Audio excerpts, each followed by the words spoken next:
tanghali po. Oras na para sa maiinit na balita.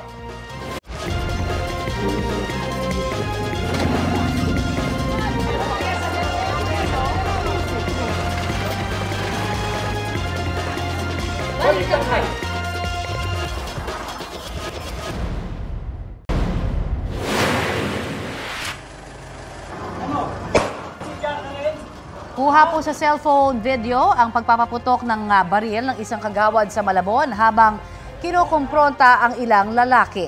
Ilang beses pa raw nagsisigaw ang kagawad. Ang buong detalye ng balitang yan, ihahatid namin maya-maya lang. Dinagdagan na ng Pilipinas ang pagpapatrolya o maritime patrol sa South China Sea. Kasunod yan ng nakaambang pagpapatupad ng China sa kanilang banta na aarestuhin ng mga anilay trespasser doon. Bukod sa dagdag puwersa, sinabi ng Philippine Navy na nakipag-ugnayan na sila sa mga security ally at partners ng bansa. Ang mga aksyon daw ngayon ng Pilipinas ay para tiyaking hindi mangyayari ang panghuhuli ng China. Ayon sa ulat ng Hong Kong-based news outlet na South China Morning Post, sisimulang ipatupad ang panghuhuli sa June 15. Hanggang 60 days o 2 buwan posibleng i-detain ang mahuhuli ng China Coast Guard. Una lang sinabi ni Pangulong Bongbong Marcos na completely unacceptable o hindi katanggap-tanggap ang utos.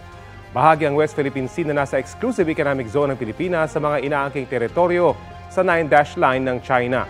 Ayaw kilalanin ng China ang 2016 decision ng Permanent Court of Arbitration sa The Hague na nagsabing walang legal na basihan ang 9-dash line.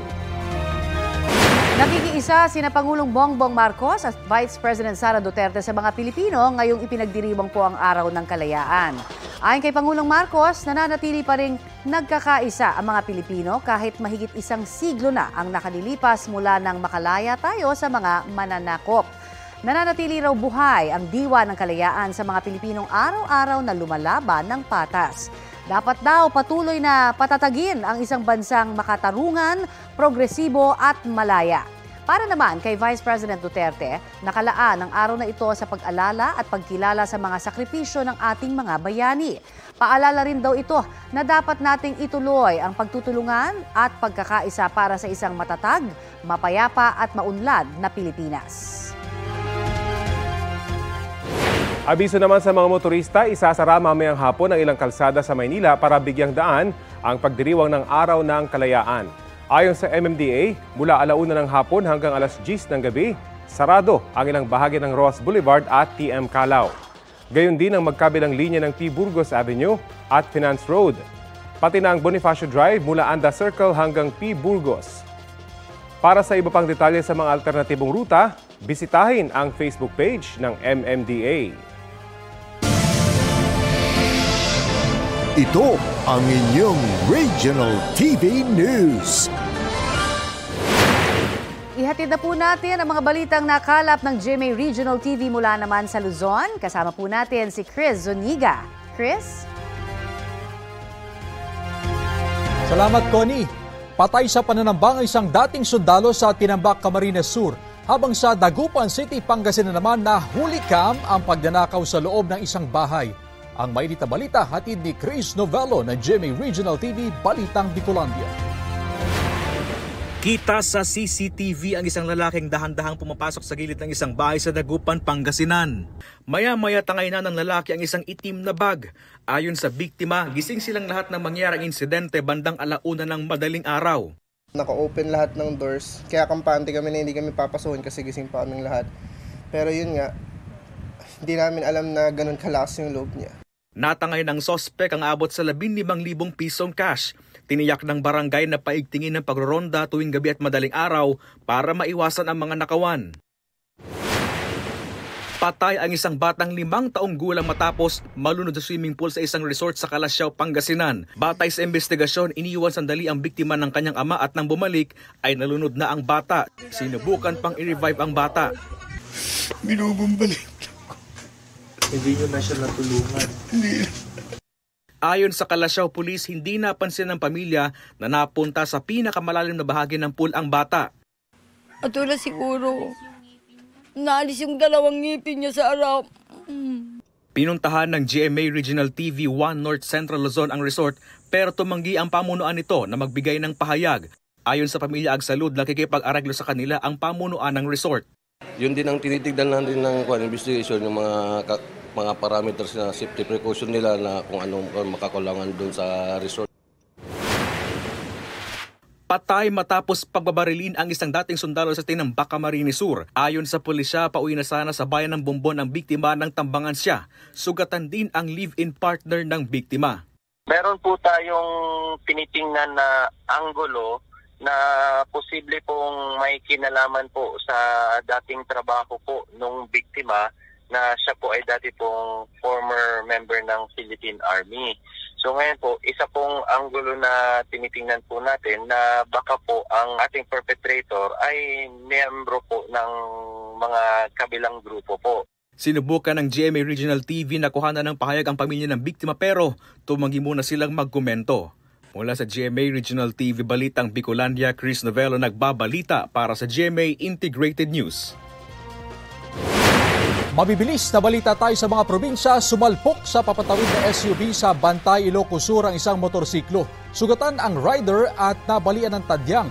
Ayon sa mga otoridad, nagkamali ng tansya ang rider sa galaw ng SUV at hindi na siya nakaiwas. Nagkausap na ang magkabilang panig. Patay naman isang criminology student sa salpukan ng 2 motorsiklo sa Sison, Pangasinan. Sugatan naman ang angkas niya at ang babaeng rider ng nakasalpukang motorsiklo. Ayon sa PNP, tama sa ulo ang ikinamatay ng rider. Nakatakdang mag-usap ang mga pamilya ng magkabilang panig. Matapos ang sunod-sunod na raid sa ilang iligal na pogo sa bansa gaya sa Porac, Pampanga, isinusulong na sa Kamara ang total ban para rito. Ang PAGCOR hindi pabor sa panukala. Balitang hatid ni Jonathan Andal. Sa paghahalughog sa pogo sa Porac, Pampanga, 4 na set ng hinihinalang uniforme ng Chinese Army ang nadagdag sa 2 set na natagpuan. May mga bota at belt na may ganitong insignia. Meron ding butones na may emblem at mga butones na may tatak na PLA, kapareho ng acronym ng People's Liberation Army. Sa isang uniforme, may nakitang name tag na ibabangga sa mga pasaporte ng mga inarestong Chinese, bagamat ipasusuri pa ng PAOK kung talagang uniforme ito ng Chinese Army. Medyo ikinagulat lang natin, siya ba ay pumasok doon dahil gusto niya magtrabaho sa Pogo Hub at dati siyang military. Kung makakakuha tayo ng impormasyon na siya ay in active service at siya ay pumasok doon sa Pogo Hub na yon para for other intention, malalaman natin yan through our investigation. Dito sa Building 11 natagpuan niyo iba pang set ng mga military uniform. Workstation po at opisina ang laman ng gusaling ito. Isa lang po ito sa 46 na buildings na sinusunod ngayon ng PNP-CIDG dito sa loob ng 10 hektaryang compound ng illegal na pogo. Tingin ng AFP, posible ring props ang military uniforms para sa illegal na online transactions. PAOK is already conducting its investigation. No, so for the part of the AFP, we will be supporting. We are trying to look at the veracity of the report, whether they're legit uniforms. And these are also very few in number, no, to be part of a troop. So we do not want to unnecessarily cause panic to the general public. Dumating ang POS para i-rescue ang mga napabayaang hayop sa compound, kasama ang isang labrador na puro sugat sa katawan at mga ibong Macau na natagpuan sa hawla. Natagpuan ng ilang sex toy, mga damit pambabae at kwarto. Bukod dyan, may mga video pa nga na pinasa sa amin yung mga babaeng nagsasayaw ng hubad. Binebenta nila online or nila live stream nila. So merong sexual exploitation na nangyayari sa loob. Wala pa ring tugon sa mga text ng GMA Integrated News ang Lucky South 99 na nag-ooperate sa Pogo. Sa 2019 Mayor's Permit at 2019 Municipal Resolution na Notice of No Objection sa pag-a-apply ng Lucky South 99 sa lisensya, permit at prangkisa, may pirma si Porac Mayor Jaime Capil. Ang pakilala raw kasi noon ng kumpanya, lehitimo silang negosyo. Siguro pwede po kami humingi ng mga record sa kanila kung kailan po na itayo ito, paano po tumayo ito, sino yung dating mga may-ari, kung sino yung nag-apply ng business permit, kung sino yung nag-apply ng mga mayor's permit, mga sanitary permit. Siyempre, yun po yung may-ari. Ayon naman sa PNP, administratively relieved na ang hepe ng Pampanga Provincial Police para bigyang daan ang investigasyon. Sa panayam ng Super Radyo DZBB sa PAGCOR, ang Pogo sa Porac, isa sa mga nabigyan noon ng lisensya ng PAGCOR pero wala na ngayon. Mula sa dating halos 300 lisensyado ng PAGCOR, ngayon 46 na lang ang mga internet gaming licensee na tawag na ngayon ng PAGCOR sa mga Pogo. Meron 250 dating napagkalooban ng lisensya nung nakaraang administrasyon sa PAGCOR. Yan ngayon ang gumagawa ng mga illegal na gawain. Sa gitna ng mga krimeng kinasasangkutan ng mga Pogo, naghain ang Makabayan Block sa Kamara ng panukalang batas para ipagbawal ang mga Pogo Hub. Dapat ay magsalita na rin si President Marcos Jr. kasi siya lang naman yung pwedeng magsabi, no? At kung sasabihin niya na ibaban talaga yung mga Pogo, dito ay mainam yun. Pero kung hindi siya nagsasabi, baka ano bang masasabi natin dyan? May pinoprotektahan ba? So yun yung tanong natin. May mga hakbang na para sa ipagbabawal sa mga Pogo na inaprobahan noong Pebrero ng House Committee on Games and Amusement, ang panukala ni Manila 6th District Representative Bienvenido Abante at resolusyon ni Cagayan de Oro 2nd District Representative Rufus Rodriguez. I think that PAGCOR should not voluntarily stop the preparation of Pogo in the country. Ayon naman sa PAGCOR, kung ibaban ang mga IGL sa bansa, baka mag-underground lang ang operasyon na mas mahirap daw makontrol. Aabot din daw sa 20 billion pesos kada taon ang mawawalang kita ng gobyerno nang hindi naman tiyak na matitigil ang illegal na mga aktibidad. Nitong 2023, ang nakolekta namin ay higit 5 bilyong piso. At naniniwala po ako dahil nito na lang last quarter namin na implement yung mga reforma, ito po ay inaasahan kong umabot sa 6.5 hanggang 7 bilyong piso. I-monitor at i-regulate na lang, na mas maigpit. Jonathan Nandal, nagbabalita para sa GMA Integrated News. Mga kapuso, mahina po ngayon ang hanging habagat. Easterlies ang magpapaulan sa ilang bahagi ng bansa, partikular sa eastern section ng Southern Luzon, Visayas at Mindanao. Posible muli ang mga local thunderstorms sa iba pang mga lugar. Sa mga susunod na oras, asahan po ang light to moderate rain sa halos buong bansa base sa rainfall forecast ng Metro Weather. Posible po ang heavy rain sa ilang lugar, kaya maging alerto mula sa banta ng baha o landslide. Uulanin ding muli ang Metro Manila. Sa kabila po ng dalas ng ulan, tila kinakapos pa rin dito ang bansa. Base sa datos ng Pag-asa mula June 1 hanggang June 10, makikita ang maraming lugar sa mapa na kulay pula. Ibig sabihin po niyan, nakapagtala ang mga lugar na yan ng way below normal rainfall amount. Ang mga kulay dilaw naman ay below normal rainfall amount.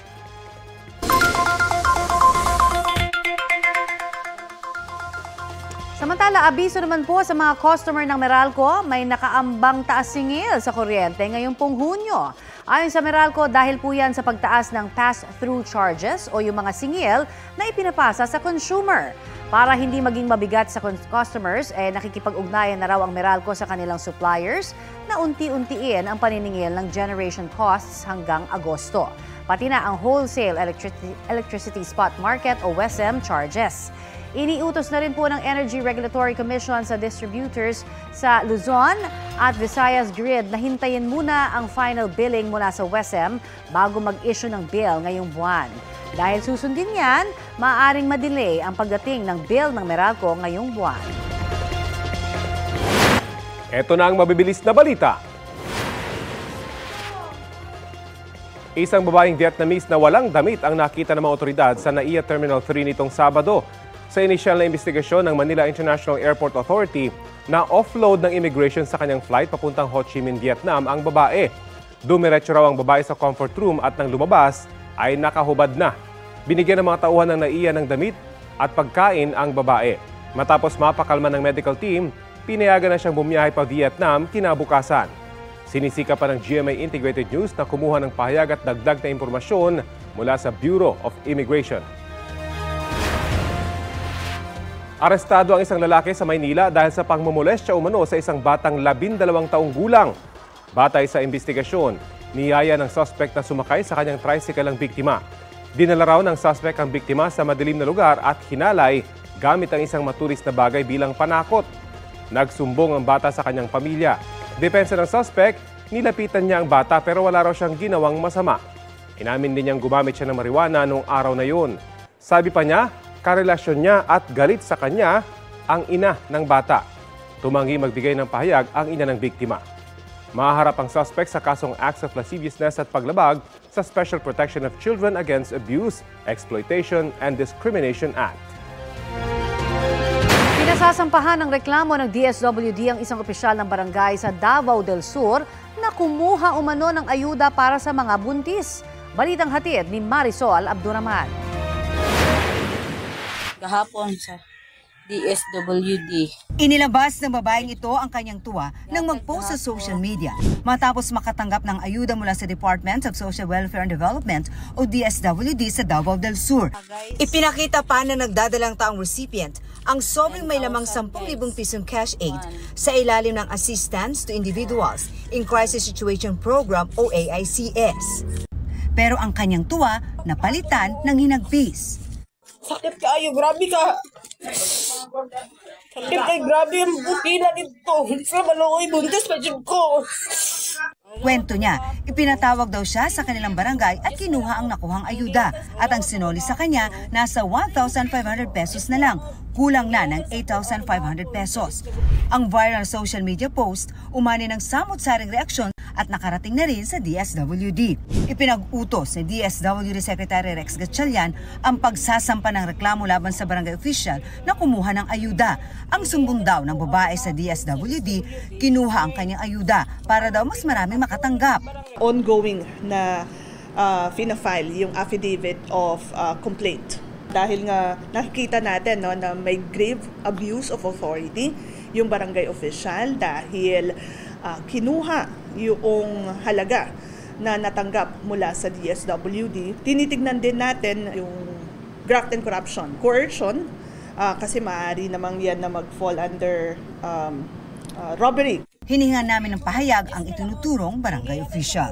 Determinado ang DSWD na sampahan ng reklamo ang nasabing barangay official, kasabay ng kanilang panawagan sa publiko na agad isumbong sa kanila ang anumang pananamantala sa mga ayuda na ibinibigay ng ahensya. Marisol Abduraman, nagbabalita para sa GMA Integrated News. Nagsalita na ang driver ng jeep na nagpababa ng kanyang pasahero dahil sa pangangatawan daw nito. Inamin ng driver na si Arnito Palisan at kanyang misis na pinababa nga nila ang pasahero na si Joyce Gutierrez.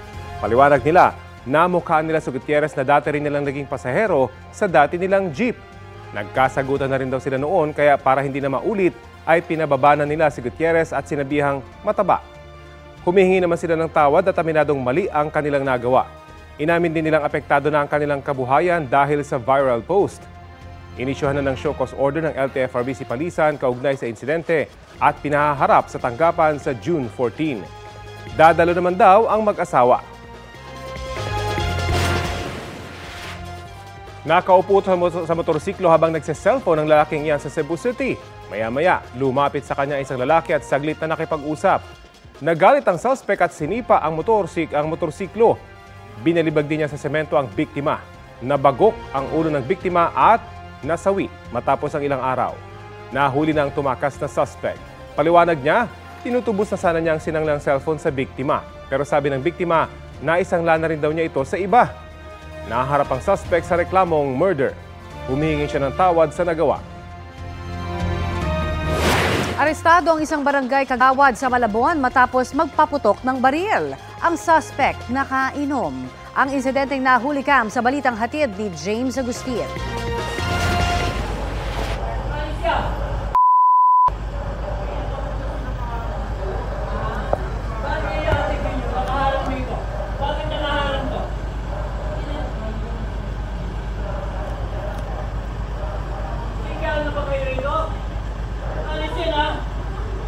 Kuha ang video na ito kahapon sa Barangay Panghulo, Malabon.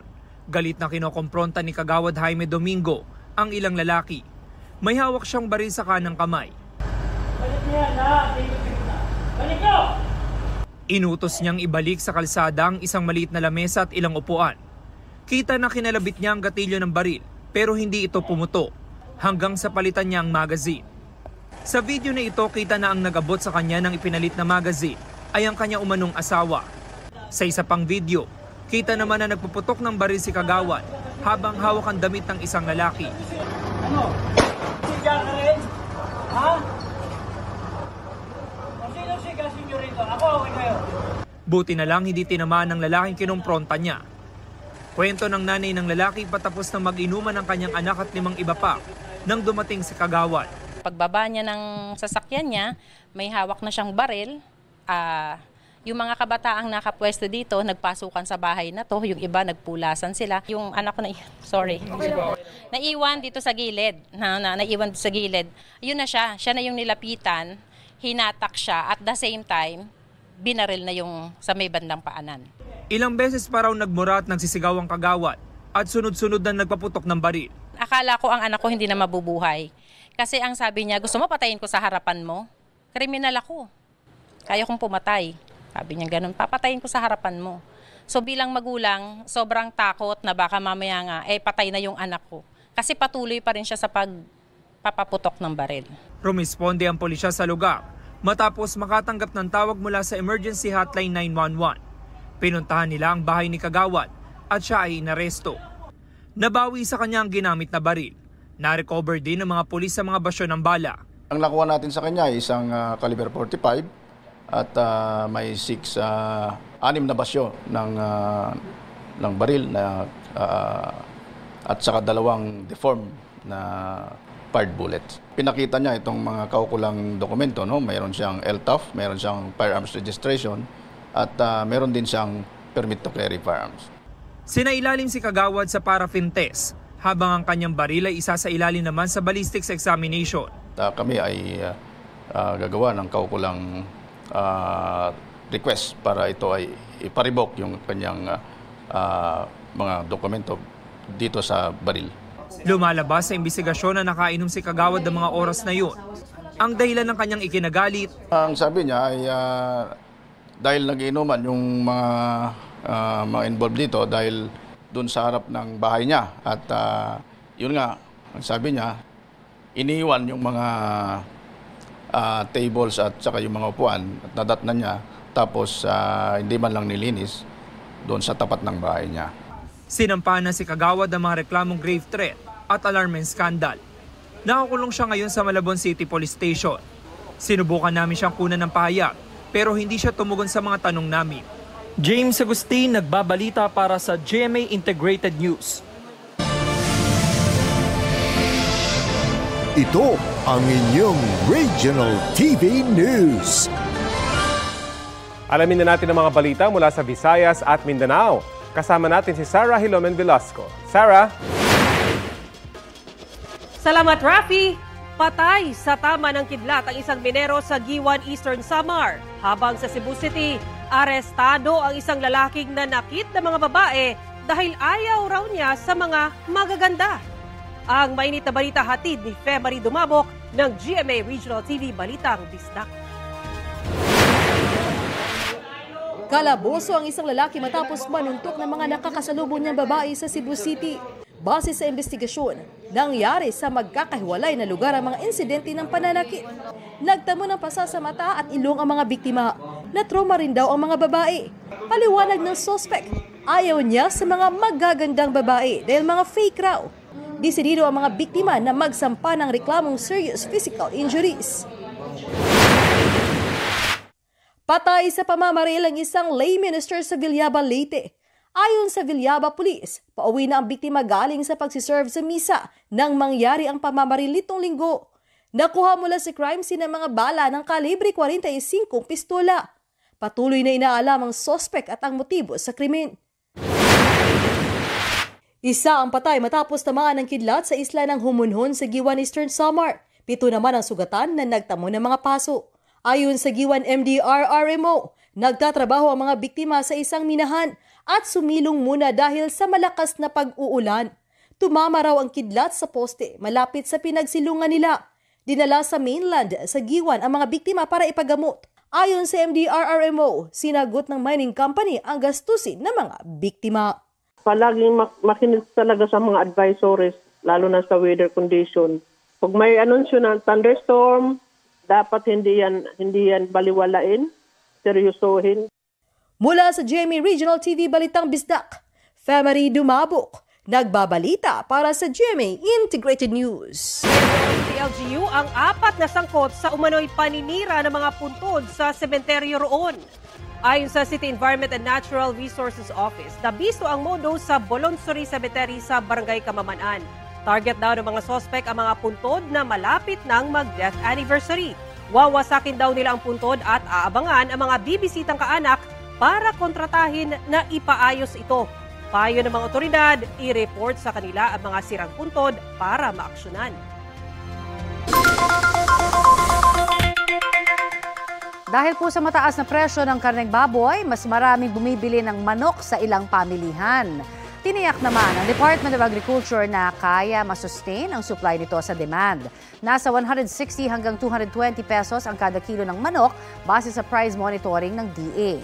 Sa Blumentritt Market naman sa Maynila, bumaba pa nga ang presyo ng manok. 185 pesos per kilo ang buong manok, mas mababa kumpara sa 195 pesos per kilo noong pong nakaraang linggo. Ang diskarte ng ilang mamimili, bumili na muna ng frozen meat na di hamak na mas mura kumpara doon sa fresh meat.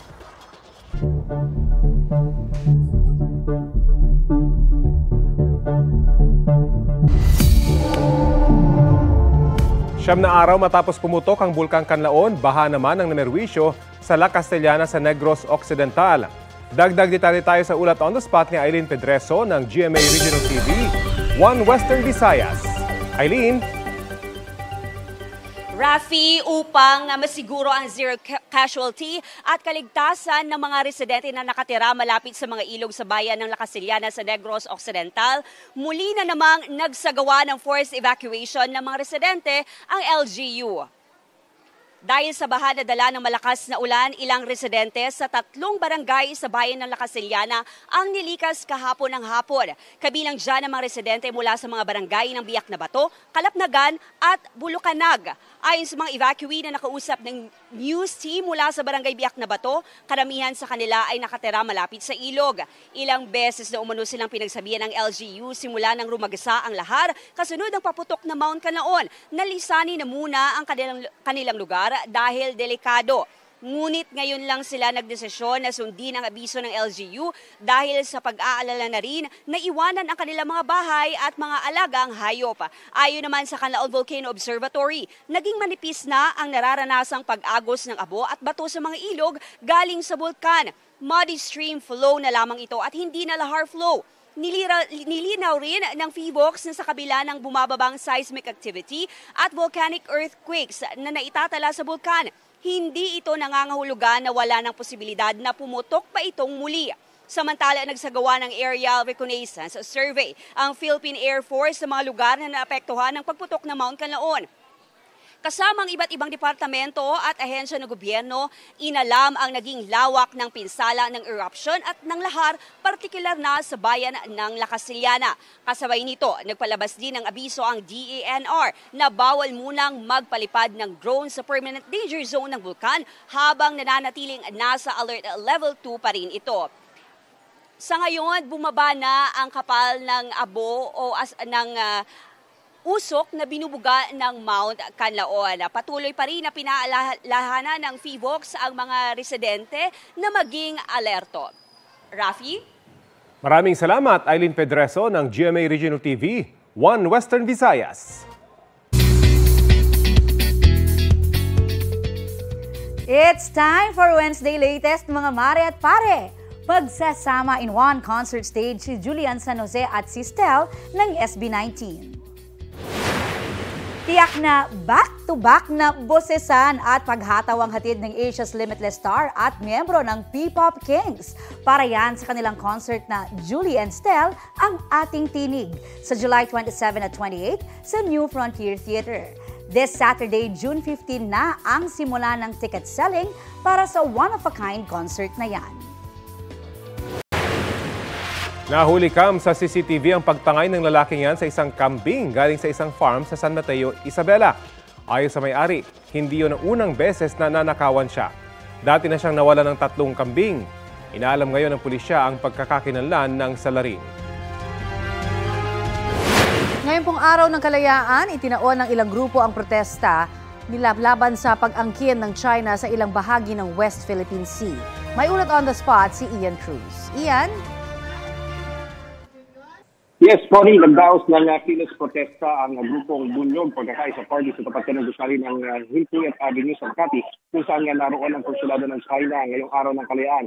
Ayon kay Sulet Suliman, Secretary General ng Partido, mahalagang i-giit natin ang soberanya sa West Philippine Sea. Nalalo na raw tayo sa International Tribunal noong 2016 pero binabastos naman ng para ng China ang relasyon nito sa Pilipinas dahil binobomba raw ng tubig ang ating mga vessels sa West Philippine Sea, pati na ang mga mangis ng Pinoy. Isinigaw nila sa rally ang pagbibitiyo ni VP Sara Duterte na ni Suliman ay hindi umano umiimik ukol sa mga isyu ng sangkot ng China. Sinisika pa natin makuha ang panig ng Vice Presidente ang labi ng grupo na papasukin sa bansa ang mga taga-International Criminal Court para raw makamit ang justisya ng mga nasawi sa war on drugs.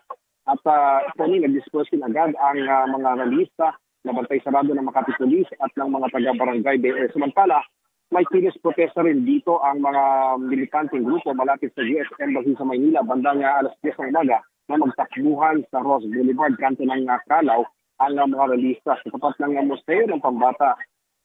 Katabi lamang ito po rin ng embahada na tigil ng mga pulis ng NCRPO at ng Manila Police District ang mga realista. Parado ito ngayon, itong southbound ng Ross Boulevard habang nagaganap nga ang pagkilos kabilang sa itinatapesta ng Bayan Nina at iba pang grupo ang patuloy umanong political at military intervention ng Amerika na pinahihintulutan umano ng administrasyon. At actually, sa mga sandaling ito ay unti-unti na nga nag-disperse itong mga nakitipon ng mga radilista dito yan sa Ross Boulevard. Pero sa ngayon, Tony, ay nakabarikada pa rin ang mga pulis dito sa southbound ng Ross Boulevard. Kaya sa mga motorista ay iwasan muna po itong kantong ito ng Ross Boulevard at Calao dahil nakasarado pa ang southbound. Dali sa iyo, Paul. Maraming salamat, Ian Cruz. The long wait is over, Army! Discharged na mula sa kanyang military service si BTS member Jin. All smiles ang worldwide handsome nang salubungin ng iba pang BTS members. Bago niyan, yumakap din siya sa mga nakasama sa military service. Ang discharge ni Jin, timing sa anibersaryo ng grupo bukas. Sa unang anunsyo ng Big Hit Music, dadalo si Jin sa isang in-person event with armies. Si Jin ang unang miyembro ng BTS na na-discharge sa mandatory military service. Nag-enlist siya noong December 2022. Bilang pagdiriwang ng Araw ng Kalayaan, ipinalabas kagabi ang ilang pelikula tungkol po sa ating mga bayani. Layon niyan na mas maipakilala pa sila sa mga kabataan ngayon. Balitang hatid ni Katrina Son. Ginanap ang Cine Classics sa Quirino Grandstand sa Maynila bilang parte ng mga programa sa Kalayaan 2024. Ang mga pelikulang ipinalabas dito ay iyong mga pelikulang patungkol sa mga bayani ng bansa at hirap na pinagdaanan nila para makamit natin ang kalayaan. Isa sa mga pinalabas ang pelikulang Bonifacio, ang unang Pangulo. Pinagbidahan ito ni Senator Robin Padilla sa direksyon ni Direk Enzo Williams. Ang pelikulang ito ay nagpapakita ng buhay at pakikibaka ni Andres Bonifacio para makamit natin ang kasarinlan. Napakahalaga sa lahat ng alam nila kung ano yung kasaysayan nila, kung ano yung ibinuwis na buhay ng mga bayani natin, kung ano yung pinaglaban ng mga bayani natin, ma-appreciate nila yung kalayaan na nai-enjoy natin. Ang direktor naman ng pelikula na si Direk Enzo Williams, sinabing paraan ito para mas makilala ng mga kabataan si Bonifacio. Marami raw kasi ang nakakaalam ng kanyang pangalan, pero iilan lang ang may alam ng ginawa niya para sa bayan. Ang pelikulang ito ay ginawa rin daw niya para sa mga susunod na henerasyon. Sabi ko, kailangan mas masabi yung storya. Mas madetalye sa tao kung ano talaga yung ginawa niya, contribution niya sa history. So at yun parang naging inspiration ko. Ang mga kabataang nanood, marami raw natutunan sa naturang pelikula. Sa pamamagitan daw nito ay mas nakilala raw nila si Bonifacio. Maangas pala to si Andres Bonifacio, no? Walang hustisya yung ginawa sa kanya. Mahalaga po na malaman namin yung mga ganito, to know the past and magamit po namin ito, ma'am, to have a better future po and makatulong po sa ating Pilipinas. Bilang isang Pilipino, kailangan natin malaman kung ano ba ang kahalagahan ng ating kultura at ating sining sa pamamagitan ng mga pelikulang inahandog ng ating mga artista at mga tao na kapwa natin ding mga Pilipino. Katrina Son nagbabalita para sa GMA Integrated News. Sakop na rin po ng Pantawid Pamilyang Pilipino Program o 4Ps ang mga buntis at mga inang nagpapa-breastfeed. Inaprubahan niya ni Pangulong Bongbong Marcos kasunod ng pulong niya kasama ang NEDA, DSWD, DOH at iba pang ahensya. Pinaaral na ng Pangulo sa DSWD at NEDA ang mga numero para sa dagdag na ayuda. Inaasahang makatutulong yan para maiwasan ang malnutrisyon at stunting o pagkabansot ng mga bata, lalo na sa first 1,000 days. Kabilang na rin po sa makikinabang ang mga buntis at lactating women sa expanded 4Ps. Kaya naman pag-usapan po natin yan at ang sistema ng cash aid distribution sa mga LGU. Kasama po si DSWD spokesperson ASEC Irene Dumlao. Magandang umaga at welcome po sa Balitang Hali, ma'am. Magandang umaga, Ms. Connie, and of course, magandang umaga din po sa lahat ng sumusubaybay ng inyong pong programa. Happy Independence Day po. Yes, Happy Independence Day po. ASEC, kailan ho ba ipapatupad itong expanded 4Ps coverage kung saan kasama na nga po ang mga buntis at saka mga nagpapadedeng mga ina? Well, unang-una, Ms. Connie, nais nating banggitin na this is a welcome development for the DSWD being the lead nga po in social protection. Nire-recognize po natin na very critical yung first 1,000 days dahil dito po nag-uumpisa yung brain growth ng bata. Ito yung period na kung saan yung kanyang fundamental well-being ay nabubuo. Kung kaya nga irreversible yung epekto sa bata kapag ang kanyang kalusugan at nutrition ay hindi po nabantayan. Kaya mahalaga po yung pamumuhunan sa nutrition at pagbabantay nga po sa kapakanan ng mga ina, mga buntis, yung mga buntis na ina, sanggol, at yung maliliit na bata, bilang isang paraan po nga upang mas mapaunlad natin ang kanilang kinabukasan. So, sa katanungan kung kailan po mag-uumpisa, ito po ay i-announce po ng DSWD dahil sa kasulukuyan, pina-finalize po natin yung details nito. Meron na ho ba tayong alam kung magkano po ang dagdag dito? Well, gaya nga nyo nang nabanggit po nyo, pinag-uusapan ito ng DSWD, DTM at NEDA upang matiyak kung magkano po yung cash grant na ibibigay po natin sa kanila. Pero pagdating ho sa sistema, dun ho talaga kailangan maplansya ng husto, di ba? Paano ho natin masasala kung qualified nga ba o hindi at masisigurong mapupunta talaga doon sa mga totoong nangangailangan po ang ayuda? Well, okay. Ang 4Ps program naman po, yung ating National Program Management Office, may ginagamit tayong beneficiary system na kung saan natutukoy natin kung sino yung mga miyembro ng isang household at nasasala natin kung sino po yung mga household na merong buntis at sino po yung may mga anak na 0 to 2 years old. So sila po yung ating imo-monitor dito sa program and sila po yung titiyakin natin na ma-assist nga po and mababantayan na makapag-comply doon sa conditions ng program na maisaset po para sa kanila. Opo, dahil may mga, ito nga, recently lamang, may nagreklamong buntis po mula sa Davao del Sur na nakuhaan siya, hindi ba, ng kanyang ayuda mula ng na konsulta niya ito sa barangay, no? Paano hindi mauulit kaya yan? Well, unang-una, syempre, ang pinakamahalaga, and I think this is one of the mandates of the DSWD, yung talagang empower the poor, the vulnerable, and the marginalized. So, kinakailangan mabigyan natin ng sapat na impormasyon ang ating mga beneficiaries. Dapat malaman po nila na yung tulong ng gobyerno ay para po sa kanila at hindi dapat kunin o kaltasan inuman. Napakahalaga na when you inform them of their rights and encouraging them to assert it sa pamamaraan na tama at wasto, walang sino man po ang makakakuha noong mga assistance na ibinabahagi ng gobyerno po para sa kanila. Naayos na ho ba yung mga sinasabi ng problema na minsan nga may nagre-report po sa amin na yung mga ayuda na babawasan ho ng 20% pagdating po sa mga binibigyan nito. Kayo ho ba ay aware at na kung sakasakali naayos na ho ba ito mga problemang ganyan? Well, Ms. Connie, ang mga assistance naman po ng DSWD, kapag hindi sinasagawa yung payout manually, binibigay po natin ito sa kanila sa pamamagitan nilang cash cards. Ngayon din po isinasaayos natin yung pamamahagi ng tulong through digital or electronic wallet. In this manner, matitiyak po natin na hindi po dadaan sa kamay ng ibang personalidad o individual yung tulong po na ating ipinapahagi. Diretso po na pupunta po o makakarating sa kanila through their respective accounts. Okay, so yung pangalawa po, go ahead. And of course, pangalawa, yung lagi nating rini-remind sa ating mga beneficiaries na kapag meron po mga ganyang cases or instances na may kumukuha po, nag-withhold ng mga cash grants para po sa kanila, i-report po kaagad sa DSWD dahil definitely the DSWD will look into the matter immediately.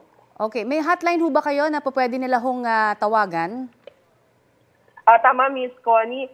Aside from the official communication platforms of the DSWD, meron rin po tayong mga hotline numbers.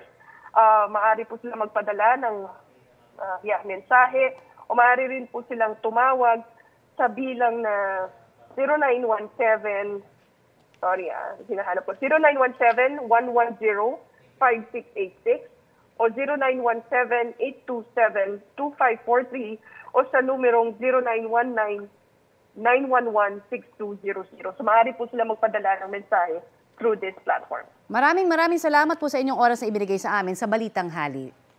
Maraming salamat din po, Ms. Connie. DSWD spokesperson ASEC Irene Dumlao. Ito ang inyong Regional TV News. Natagpo ang walang buhay ang isang negosyante sa Bawan, Batangas. Batay sa investigasyon ng PNP, mag-isa lang noon sa kanyang bahay ang 73 anyos na biktima ng patayin. Itinuturong sospek ang dating katiwala ng resort na pagmamay-ari ng biktima. Kabilang sa mga tinitiyang motibo ang tangkang pagnanakaw o personal na galit. Tinanggal kasi sa trabaho ang katiwala dahil daw sa hindi pagkakaunawaan. Nananawagan ang mga kaanak ng biktima sa sospek na sumuko na. Iginiit na Police Regional Office sa Davao na nararapat lang ang dami ng ipinadala nilang pulis sa ilang property ni Pastor Apollo Kibuloy sa Davao City para magsilbi ng arrest warrants. Sabi ng PRO 11, kailangan ang maraming pulis dahil malawak ang mga pinuntahan nilang property at 6 ang pinapaaresto ng korte. Nilinaw rin ng pulisya na 6 lang na Kingdom of Jesus Christ members ang inaresto nila sa Glory Mountain. Taliwas sa sinabi ng KOJC na siyam ang inaresto. Sabi ng pulisya, may nirescue rin daw sila na 2 menor de edad sa nasabing property. Sumagot ang PRO 11 matapos kondinahin ng KOJC ang anilay labis at overkill na paraan ng pagsisilbi ng arrest warrants. Nanawagan din si Vice President Sara Duterte ng maayos at makataong pagpapatupad ng batas at para sa bise, magulo ang pagsisilbi ng arrest warrant kay Kibuloy na sanhi raw ng questionableng pagpapakita ng labis na puwersa. Una nang kinundinan ni dating Pangulong Rodrigo Duterte na nagsisilbing KOJC Administrator ang aniyay kalabisan sa operasyon ng pulisya. Mabibilis na balita po tayo. Patay ang isang rider matapos pumailalim ang kanyang motorsiklo sa isang bus sa southbound lane ng EDSA Magallanes sa Makati City. Ayon sa ulat ng Super Radio DZBB, sakay ng motorsiklo ang biktima nang masagi siya ng isa pang motorsiklo. Sa lakas ng impact, sumemplang ang motor ng biktima at nagulungan yun ng bus. Nasa kustodya na ng mga pulis ang driver ng bus habang patuloy ang investigasyon.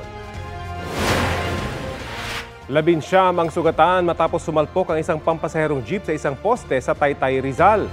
Bago ang insidente, nahagip din ng jeep ang 4 na motorsiklo. Ang driver ng jeep tumakas pero sumuko rin kalaunan. Maaari siyang maharap sa karampatang reklamo. Tumangking humarap sa kamera ang kaanak ng operator ng jeep pero nakikipag-ugnay na sila sa pulisya para makipag-areglo sa mga sugatan.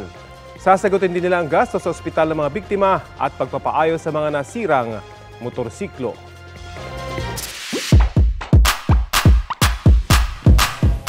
Inspirasyon ang hatid ng isang lalaki mula po sa Florida Blanca, Pampanga. Sa kabila kasi ng kanyang kondisyon, for the go pa rin siya sa kanyang dream destinations. Ito ang patikim sa kanyang adventures.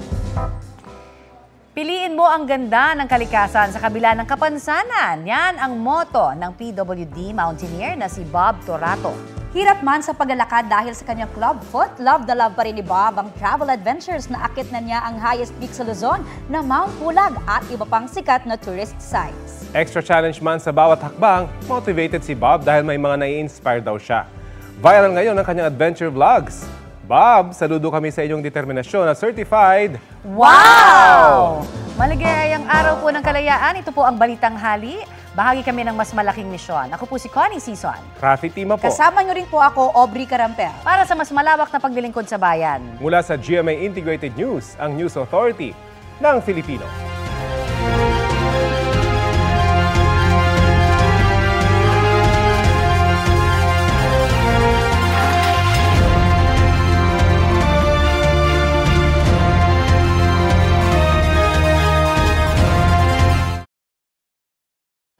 Kapuso, para sa mga maiinit na balita, mag-subscribe sa GMA Integrated News sa YouTube.